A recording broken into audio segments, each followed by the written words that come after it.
This video is based on the 5th of October 2015 article in The Economist newspaper on the Trans-Pacific Partnership.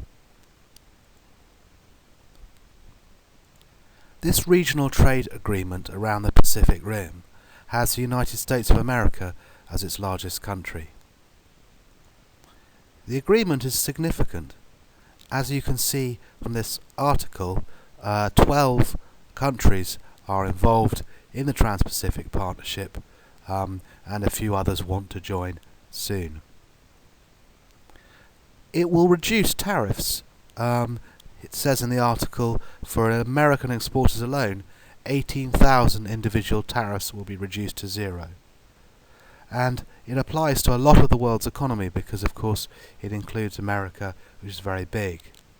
It will also do something about the normally difficult to get rid of barriers to trade in the agricultural industry.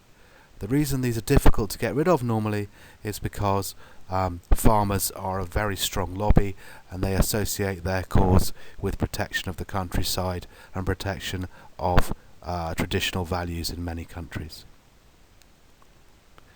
It mentions that administrative barriers in the services sector will be reduced by this. The implication of the Trans-Pacific Partnership is many of the obvious tariffs and barriers to trade have been reduced over the last 60 odd years since the beginning of the GATT rounds and the post-war movement towards freer trade.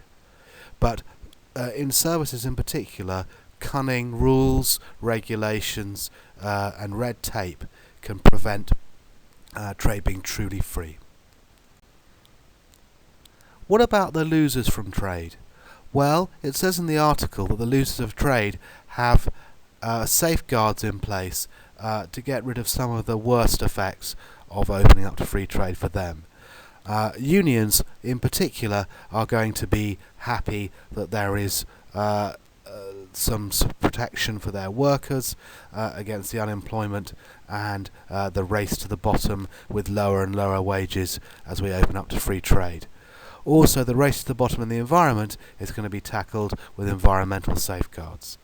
This is a really, really interesting paragraph in this article because it speaks about those classic reasons for protectionism and who loses out. The implications are clear with the discussions that are made here. The article, unsurprisingly, talks about the amount of money that can be made by this agreement. We know that trade is beneficial. We know trade allows countries to consume beyond its PPF.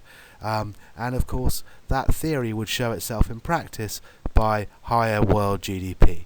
And this is the figure that one think tank's come up with. Interestingly, for those who think that trade is a form of exploitation by rich countries, the article says that it's the developing countries such as Vietnam that will benefit the most from this. There's a fantastic graphic that's linked to from this article which shows the complete pattern of world trade. All these wonderful tendrils showing the volume of exports and imports from one country to another, and you can click on this and play around with it and look at the various free trade areas alone or the whole world. This is a great summary of regional trade agreements and a great way of visualizing them. The EU, which is a economic and monetary union, NAFTA, the free trade area that America and Canada and Mexico are involved with, ASEAN, Mercosur, and of course this new Trans-Pacific Partnership we're talking about.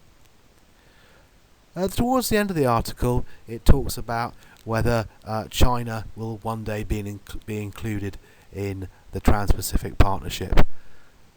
It's an interesting case because in many ways the TPP has been sold to the smaller Asian countries and to Americans as a way of forming a trade bloc against and to protect them from the overwhelming power of China, the world's biggest exporter.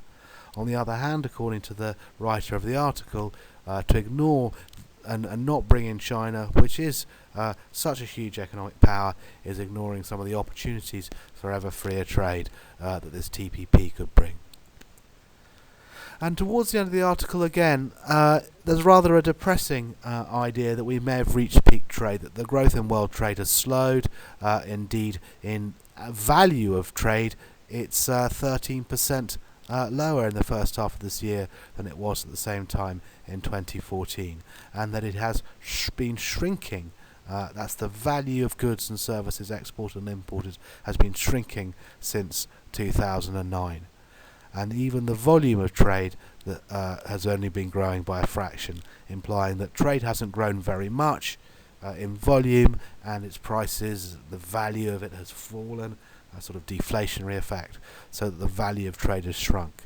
And that this problem is a problem of both short-term and long-term slump in the growth rate of China, and also the lingering effects of the financial crisis.